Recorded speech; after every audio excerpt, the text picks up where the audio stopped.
Hey gang, Ronan here. Welcome on back to the Retrocade and another episode of our one-day playthroughs.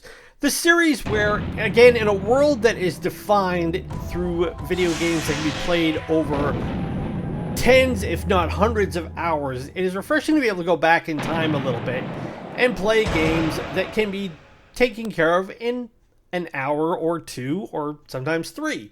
And for this one, we're going back to 1995 and the original releases for the PlayStation 1, and we're playing one of the granddaddies of the 32-bit generation, the original Twisted Metal. Now, I will tell you that I played the starch out of this game when I was a kid and first got my hands on a PS1. And over the course of the next, I would say 3 to 5 years, from about 1995 to 2000, it was in my regular repertoire of titles that I really had a lot of fun playing, even though I think, as we'll find over the next half an hour or so, that the series, and this game in particular being the original, has not necessarily aged well. Now, if you're a PlayStation fan of any sort, then you know all about this franchise. There's been several variations of it, but this one was released in November of 1995. It came out in collaboration between Sony Entertainment and Single Track Entertainment Technologies. Single Track also came out with franchises like Warhawk and Jet Moto. They weren't around very long. They only lasted until 2000, and then they were absorbed by GT Interactive, and then later became part of Infogrames. But Twisted Metal, when this game came out, was one of the first really big titles that the PS1 had to offer. So what we're going to do is we're just going to give it a whirl, and you get 12 different competitors that you can utilize. So you've got characters like Yellow Jacket. Sweet Tooth is the most iconic one, the sadistic clown in his ice cream truck. There's Darkseid, the semi, there's Outlaw, the police car, Thumper, Crimson Fury, Pit Viper, Warthog, Mr. Grimm, Spectre, Hammerhead, and my personal favorite, Roadkill.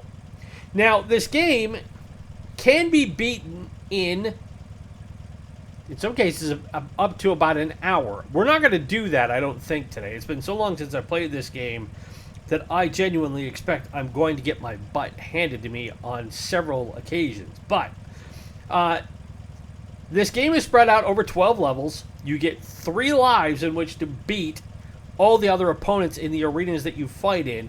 And the setting for this, giving you an idea of how crazy things were in the 90s, this game actually takes place on Christmas Eve, so this actually makes it a fairly timely game, which I didn't think about when I put this together. Christmas Eve 2005. So we're now 18 years past the world going to pot, according to Twisted Metal lore. And the tournament is put together by an entity known as Calypso, who is said to live below LA, and if you can get through the entire game and beat all your opponents, then you will... Whoops, for some reason it didn't stick. There we go. You will get a wish, and that will kind of determine what the end of the game is. So, one of the things that takes a little getting used to in this game is the controls. So, you get a bunch of special weapons in each arena that you play in, and your... Let's see if I can pause really quick here so we can give you a breakdown of what we're seeing. So if you look at the bottom right, you see where the green bar is your life bar. The 3 dots to the right of that are how many lives you have. You have a turbo feature, which if I remember, I think you get by hitting the triangle button. Then you have your gun and your special weapon, of which the number next to it corresponds with how many of those you have. And these little bubbles that you see, these half bubbles that have like missiles and stuff in it, are the special weapons that you pick up. The crates and everything you see on the screen can be blown up, and some of them contain different items that you can get as well for specialty weapons. The name of the top of the screen is your opponent, in this case Pit Viper, and then the number of vehicles with the green number is the number of opponents you have versus the number of ones you destroy. So basically, I just have to defeat Pit Viper in this arena and we'll move on to the next one. So it can go pretty quickly, or it can take a while. So yeah, your square button is your accelerator. And then triangle is the turbo. Your L2 button is your special weapon, and your R2 is the machine guns that you have. And from there, it is just a matter of seek and destroy. Like I said, some of these can go pretty quick, others not so much. In this case, I'm getting my butt handed to me because I am... Oops, there we go.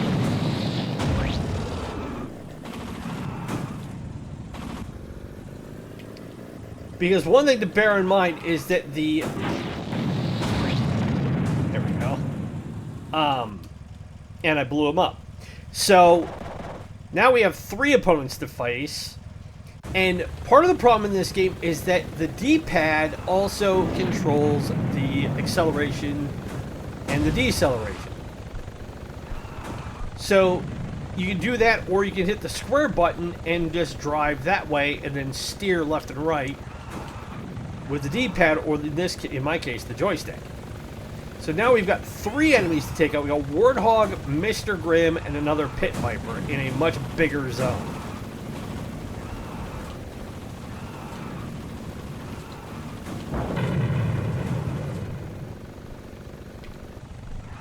Whoops. And remember, we only get 3 lives in this game, so if we die here... Oof. They are cracked. Now, each character has different special abilities with each vehicle. It's like Mr. Grimm, who apparently is like the embodiment of death. I think he has the ability either to teleport, or, if I remember, he's got like that or a self-destruct device, one of the two. But when this game came out, it was extremely popular because, again, it was this nihilistic, Mad Max-styled, late 20th century battle royale in a post-apocalyptic world, which, of course, is standard issue for most... There we go. Hit Warthog once. For most games of this ilk.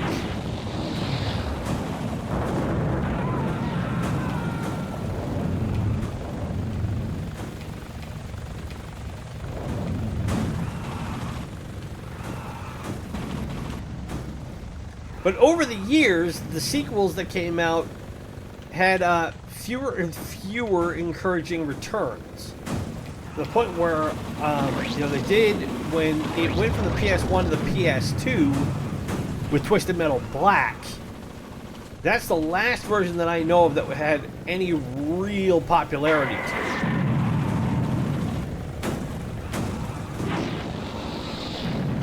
Ooh, he hit me with an ice beam.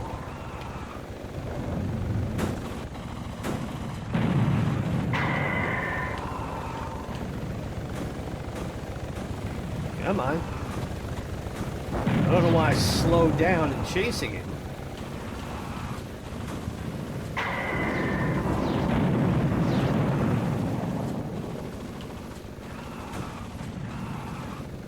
do need to get more special weapons, though.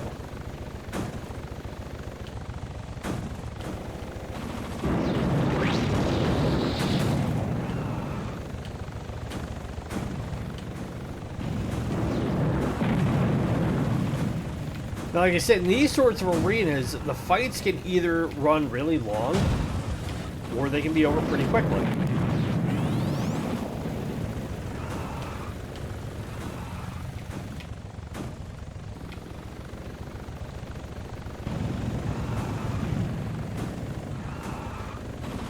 to be able to find my opponents and be able to take them out. Now you see, there is a radar screen off to the left. I hit Pit Viper, that was helpful.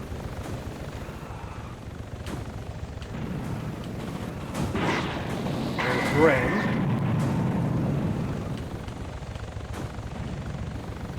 There's Warthog.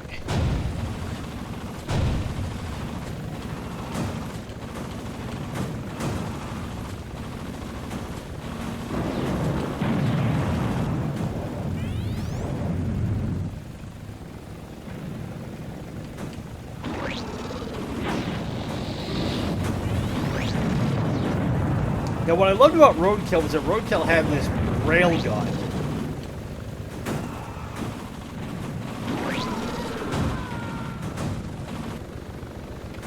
That did a whole heap and heck of a lot of damage.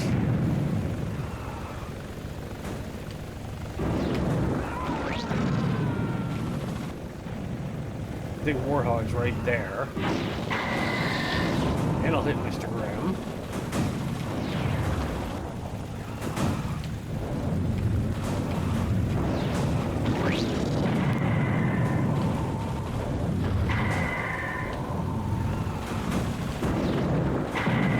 Ooh, except Mr. Grimm blew me up. Now, fortunately, when I die,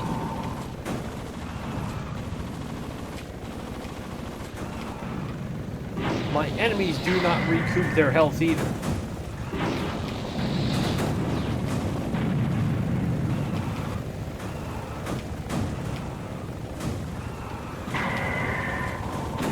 I just gotta get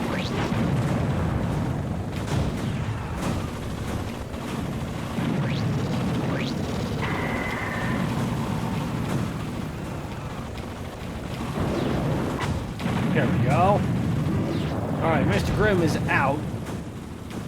So now I got Pit Viper and Warthog to deal with.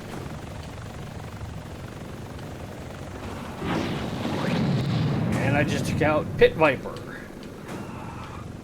So now it's me and Mr. Warthog.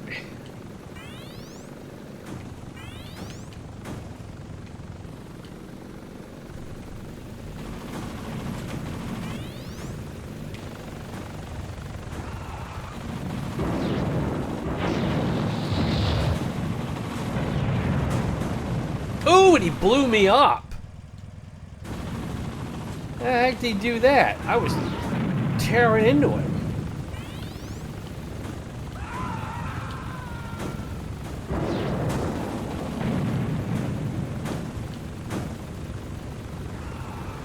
So now I gotta be able to find him.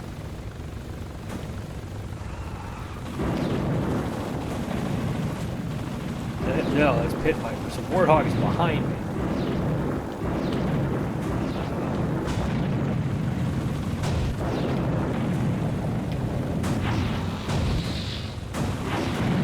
There we go, and I finally took him out. But as you can see, I mean, it is fairly chaotic how this game works.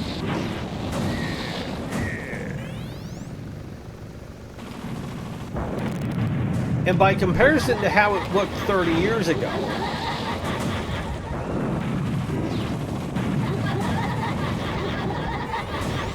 this game hasn't necessarily aged well in terms of its graphics.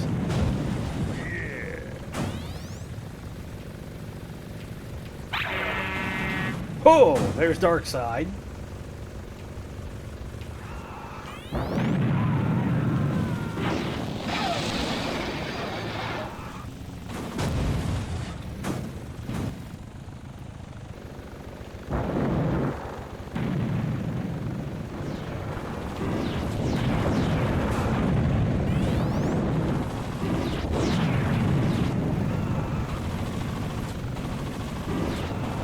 Now we got homing missiles we can utilize. At least we did.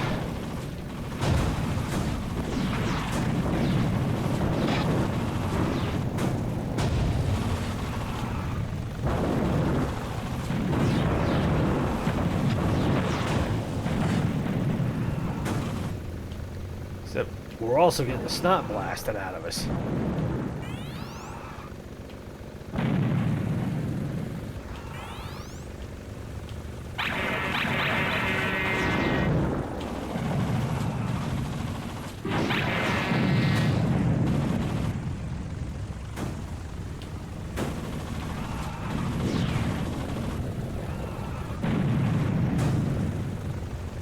So being able to keep track of who all is where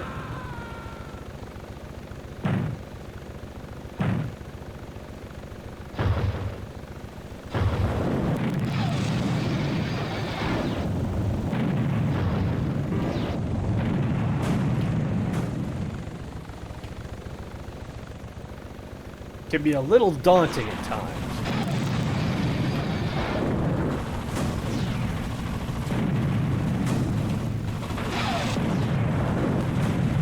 Oh, I got blown up again. And I think that's all my guys. So yes, I have been wiped out. And because this game is nearest makes no difference 30 years old, they didn't put continues in either.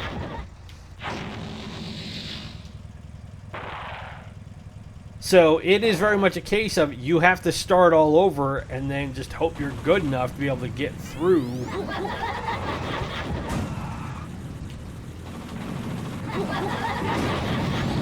into the next zones and not get wiped out.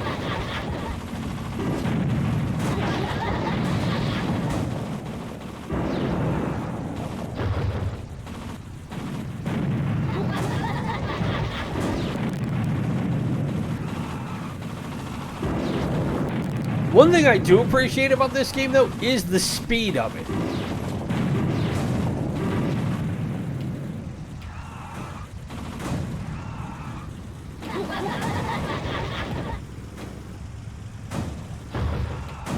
Even for being as old as it is.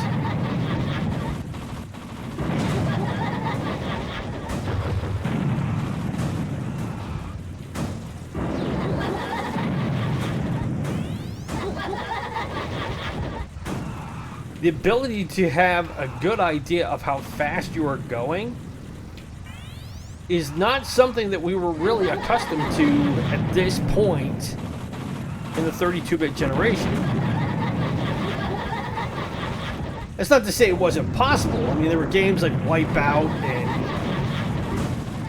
stuff like that.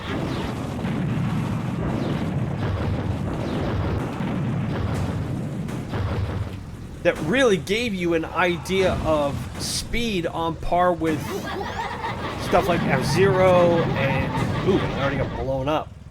From the 16-bit generation. Now that wasn't cool.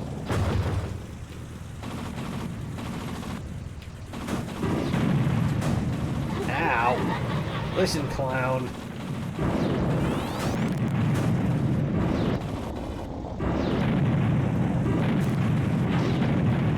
There.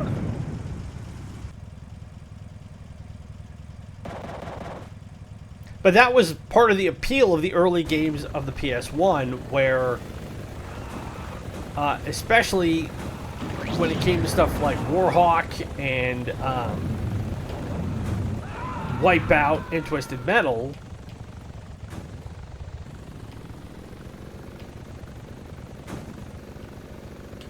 that even though the graphics were not really as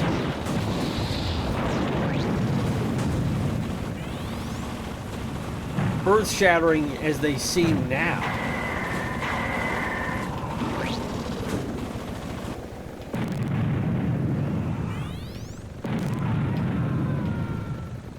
what can't be ignored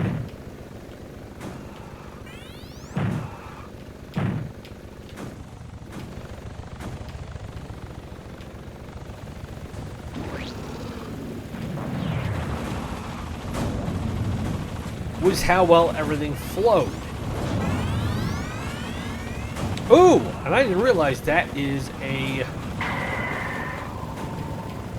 Those are health pads. I forgot that there were things in here that gave you the chance to get your life back.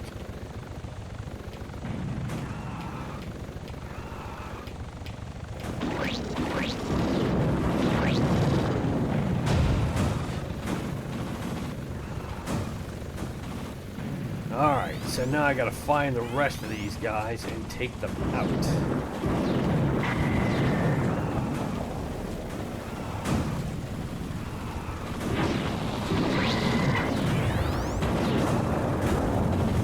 Oof, I've already been just poleaxed. Alright, so now I need to get to where that life pad was.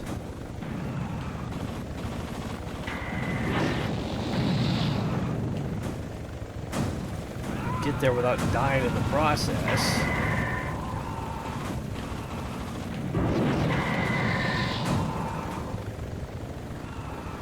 If I remember right, it was over this way. Yep. Oh, I've already used it. I can't use it again. Crap.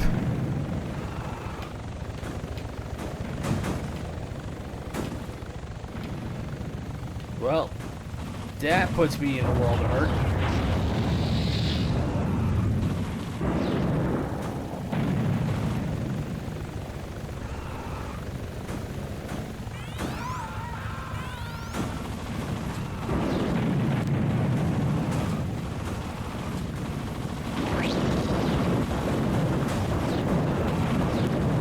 Uh-oh. And I've already gotten wiped out.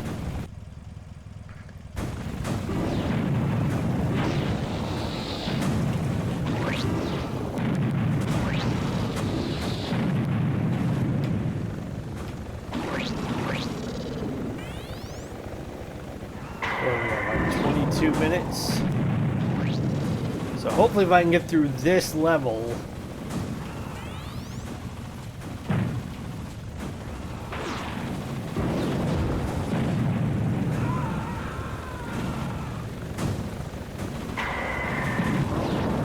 then I will be able to hopefully do a little bit better in Zone 3. Oof! That hurt.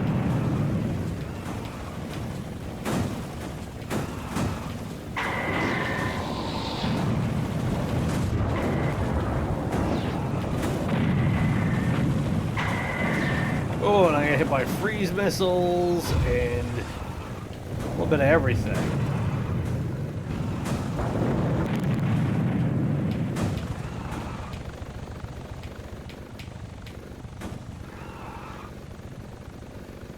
I think the fastest I ever beat this game was...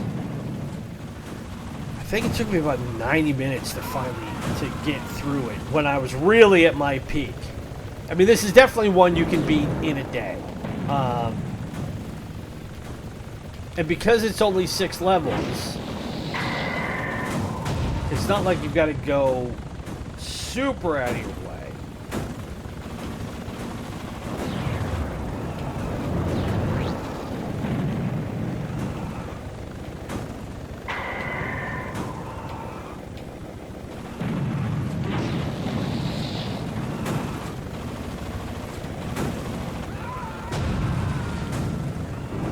Alright, Grim, come back here.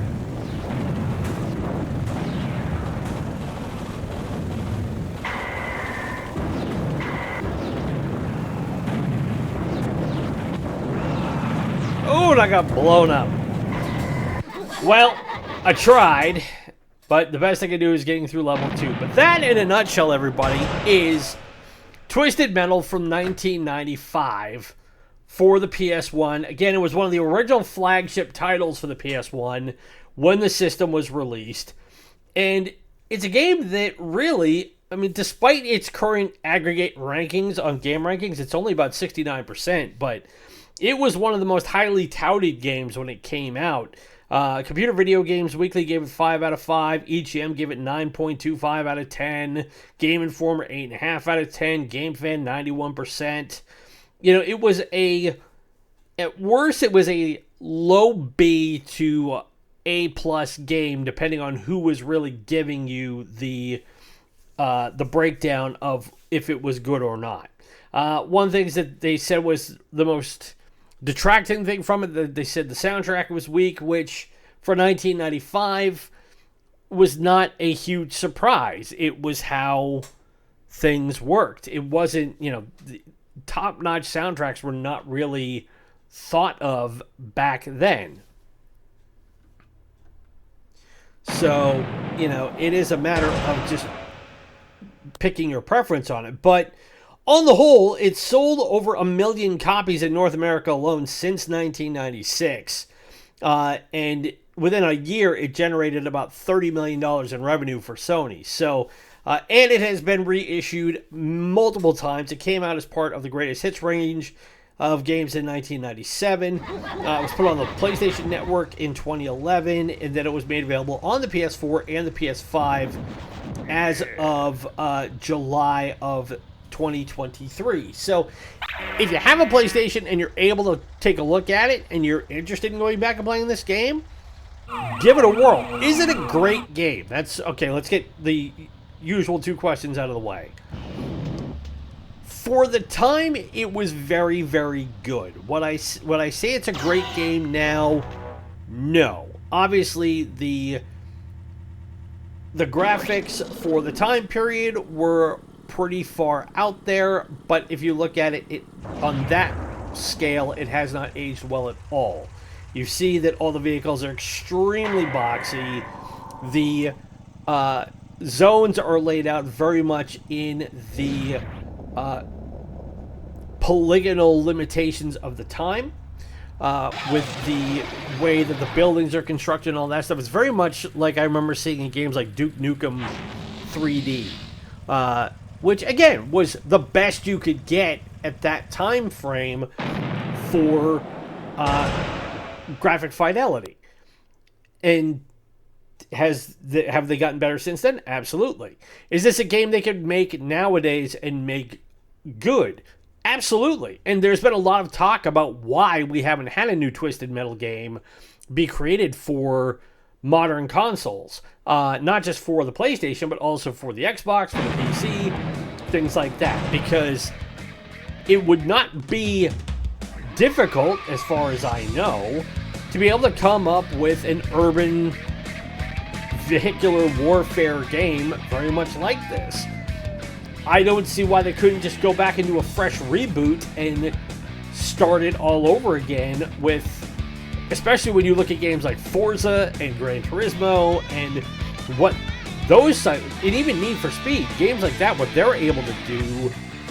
And I'll even throw Mario Kart in there as far as modern consoles being able to come up with really fresh takes on racing games and urban games and things like that. So I think it's something that I would like to be able to see in the next couple of years. And as I heard a report the other day, we're now halfway through the life cycle of the PS5. So you would think Sony might want to get on top of that if they want to be able to take advantage of it and bring this IP back. But unfortunately, time will tell on if that's going to happen, especially now that we have a Netflix series that is based on the franchise. So, but again, that's Twisted Metal from 1995. Give me your thoughts on it. If this is a game that you played back in the day or you haven't tried out, give it a whirl. Let me know what you think. Leave it in the comments below. So, again, thank you very much for tuning into this one-day playthrough. And huge thank you. Again, can't stress this enough to everybody who has helped get us to our goal. We have hit 100 subscribers as of last week. I finally got the notifications for that. So, yeah, in the grand scheme of things, that may be a small number, but you got to start somewhere. And it is so nice to be able to have that now in the rearview mirror. So now we can look upon building that upon that and start getting towards 4 digits instead of being at the regular 3. So, hope you did tune in also this weekend for our continuing playthrough of Dark Souls Remastered, which we did to commemorate hitting 200 videos on this channel. Now I need to come up with something for hitting 100 subscribers. If you have any ideas about that, leave that in the comments below as well. And I apologize as well if you experienced, as I did, one of the more anticlimactic epic boss fights that we had with Ornstein and Smo. As I said in the video, I didn't plan it that way. It's just how it shook out. So if I had to do it again, I probably would have taken a much different approach on it. But that's them breaks. So we will also have WTF Wednesday coming up this Wednesday, where we will go back and check out games that on paper seem like a good idea, but in actuality, maybe not so much. And also, just to give you a little bit of final housekeeping, we will not have a one-day playthrough next Monday, because obviously it's Christmas, so even we close down for the holiday season. So in the meantime, my name is Ronan. It's been great to spend this half an hour with you. Be safe, be well, happy gaming, and we'll talk to you on Wednesday for WTF Wednesday. Bye!